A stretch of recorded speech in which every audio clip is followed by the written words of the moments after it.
everyone, welcome back to Kidding Around. My name is Melanie Smith, and I think it is fabulous that you are here with me today for another fun Film Friday. Today we're going to be talking about the movie The Wizard of Oz. Before we do that though, if you like what you're seeing here and want to follow along with all of Kidding Around's videos, please make sure to subscribe to our YouTube channel, and below each video click the thumbs up. Also, if you really like what you're doing here, please share us with your friends. Thank you so much. All right, let's hop right in and let's talk about the movie, The Wizard of Oz. Have you heard of this movie before? It is a classic, and it is one of my all-time favorites. If you don't know about it, it is about a girl named Dorothy who finds herself in a fun and interesting adventure. She finds some friends along the way and also a bit of danger. So I thought it would be fun today to take some of that danger that Dorothy and her friends encounter on their journey and make it a little less dangerous. This is a little bit of a spoiler, but I think it's okay. The movie is still amazing, even if you know this. Dorothy and her friends are able to overcome an evil witch during their journey. So today, you get to play Dorothy and her friends, and you will get to overcome an evil witch in a really, really fun way. So, as you can see, I haven't set up too much here because I don't want to give anything away. So we are just going to jump right in together, and then we are going to overcome a witch before it's all over. So in order to do this, you will need a few supplies. You will need a large plastic container. You will need some white vinegar and some baking soda. You will need some water. You will need a measuring cup. You will need some green food coloring. You will need a pipette or a straw, something that you can use to drip drops of stuff on stuff. You will need the template below this video, it's linked below this video, to make a witch hat. And then you will also need some scissors and some black craft foam. In addition to that, you will also need a hot glue gun and some grown-up supervision and maybe even some grown-up help. Let's see, what else did I forget? I think I forgot. You'll need a couple extra little containers too, so just have a few of those on hand. And it's always good to have paper towels on hand when we're dealing with something that could get messy, and this absolutely could get messy, but it is all good fun mess.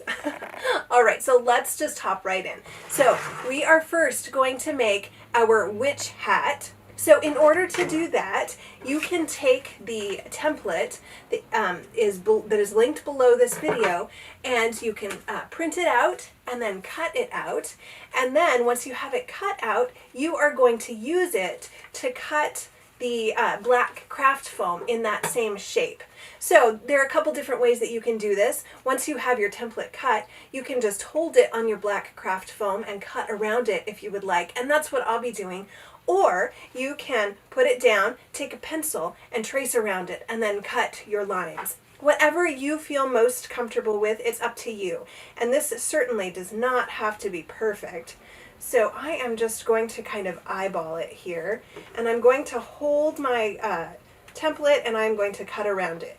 This can be kind of tricky at times because your template might slide a little.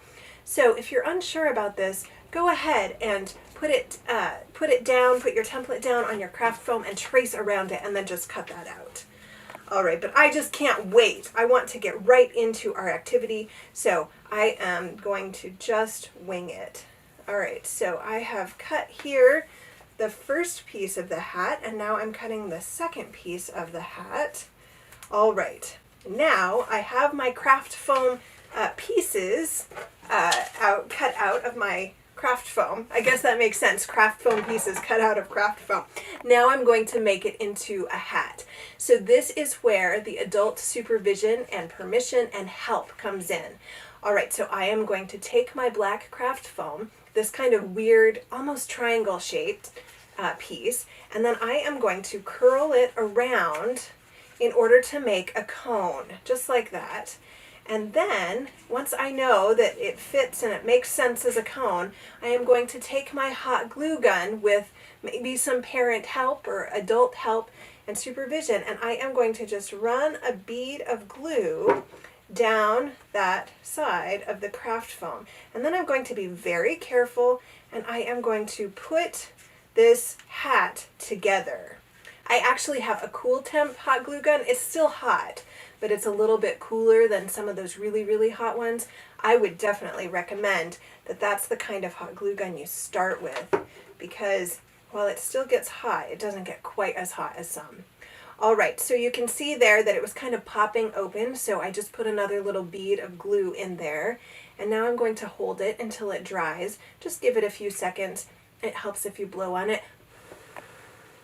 That'll kind of make it stick faster. Okay, so once you have your cone, then you can go ahead and put your cone on the other part of the hat, on that circle part. So I'm just going to put it right there in the middle. So to do this, to attach them, I am going to take my hot glue gun and I am going to put just a few dollops, I guess, of hot glue there on my cone, and then I'm going to stick it straight down onto that circle. And then that'll dry, and I'm sure that you can see you have a great witch hat. All right, but we don't have our witch yet. So how are we going to do that? All right, so now we are going to, actually, you know what, I am going to turn off or unplug my hot glue gun right now so that it is not staying hot. All right, now I am going to make my witch with my baking soda and my water. All right, I have a huge container here of baking soda. You don't have to buy this huge container, but I tell you, it comes in handy for these activities, definitely.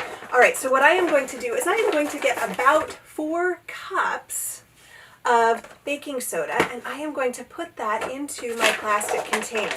All right, so that was one. Now I'll get my second. And this doesn't have to be exact. This is not like we're measuring for a cake. We're not too worried about the baking chemistry. So if you get close, that's okay. You can see I am not being super exact with my measuring there, right? All right, so that was 3, and now we will do 4.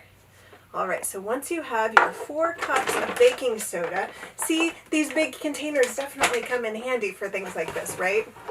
All right, so once we have our 4 cups of baking soda, then we are going to add 1 cup of water to this baking soda. Now we're going to go slowly. We're not going to just dump it all in at once because we want to make sure that the consistency is correct. So you may need a little bit more water or a little bit less, just depending on the weather where you are, how dry it is, how humid it is. So we're going to go slowly when we do that. But we also, before we add the water, are going to add some green food coloring to the water, and that will make this baking soda green, like a witch. Interesting. All right, so I'm going to add quite a few drops of green food coloring to my water, and then I'm just going to take my pipette and I will stir it in. There we go, just until it's completely mixed. And now comes the fun part. So I'm going to add about half of my water here at first. I have a cup here. So I'm going to add about half a cup. And then I am going to mix it as I go. So I am going to just take my hands and mix it in. Now I am looking for something that is kind of like Play-Doh consistency. So that's what we're aiming for. That's what you want to feel as you mix in your water. So we're getting there. We definitely are. This feels kind of like a clay, but you can see that it's still kind of powdery. So I'm going to add just a little bit more water. I think I'll add half of what I've got. So that's a quarter. A half of a half is a quarter. And so I'm going to just mix that around and see how I feel about this consistency. All right, well, it's getting there. It definitely is. But I think I want it just a little bit more Play-Doh-y. So now that I have that mixed, I'm going to add the rest of my water in. I feel pretty good that that is the right amount. If you accidentally add too much water, you can add a little bit more baking soda, and that will definitely help with your consistency. And you can see here, it is starting to kind of turn into a Play-Doh consistency, and that's exactly what I want. So this is perfect for what I want. All right. So that looks pretty good. So now I am going to take this and I am going to mold it into a witch. I mean, sort of. We're going to have to use our imagination just a little bit.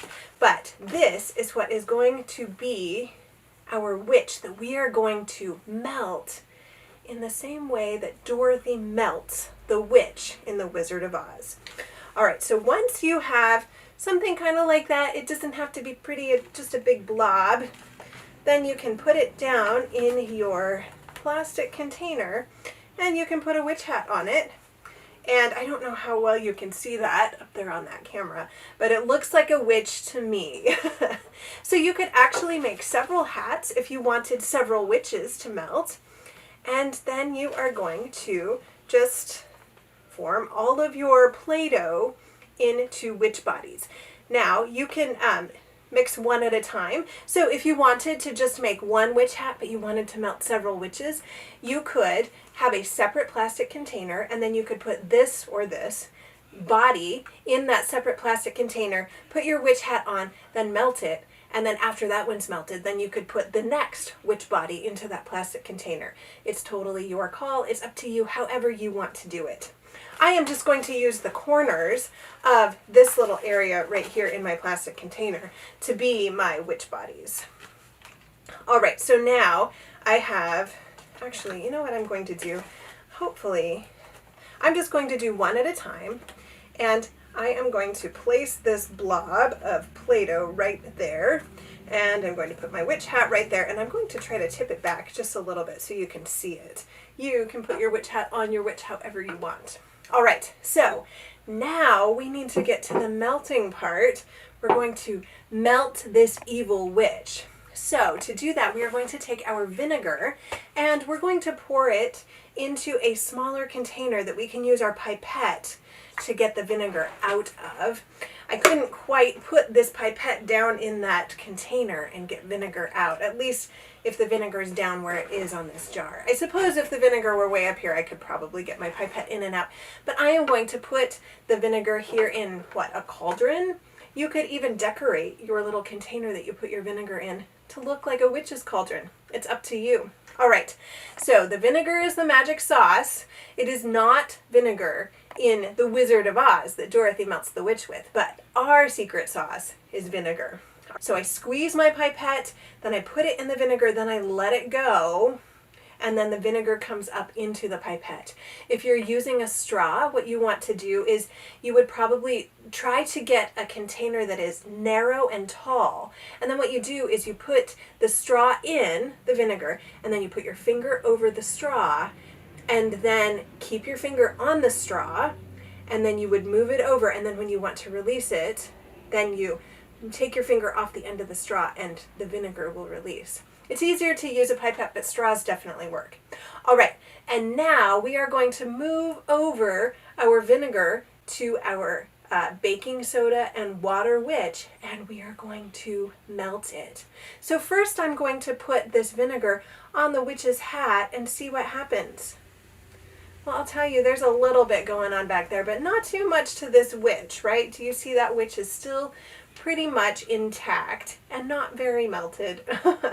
That's because this hat kind of acts as an umbrella and it keeps the witch a little bit safer. So now I am going to try putting this vinegar beneath the witch's hat. And you could do this, I could do this right now, and I could put the vinegar right there on the witch's body and I would see it, but I don't think you would see it. So just for demonstration purposes, I am going to take this hat off and we are going to try to melt the witch. We'll just imagine that this hat is still on the witch, okay? All right, let's see what happens. Oh my goodness! Do you see that? The witch is melting. This is so much fun. This is such a fun chemical reaction.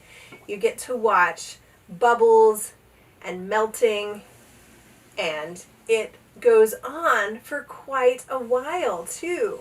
You can just continue watching this chemical reaction over and over and over again because your witch is so densely packed. All right, so you can do this for several minutes, and then of course if you have another witch, you can start all over again. And then, once you have melted all your witches, you might go in and play with this new kind of tactile, sensory stuff. I don't know what to call it. But it is definitely fun to play with after it has kind of melted. So definitely make sure that you have some time left over to see what this kind of feels like and see how fun it is to play with too. Well, I hope that you have had a ton of fun today learning a little bit about the Wizard of Oz, and you've had fun melting witches. I know I have had a ton of fun. I hope you get a chance to watch the Wizard of Oz either for the first time or again. It is such a great movie. I just can't wait to go pop some popcorn and start watching it right now. Well, thank you so much for joining me for this one. I hope that you will join me next week. Next week we are going to be talking about a standout story. I'll see you on Saturday for that. But until then, thanks so much for joining me for this one.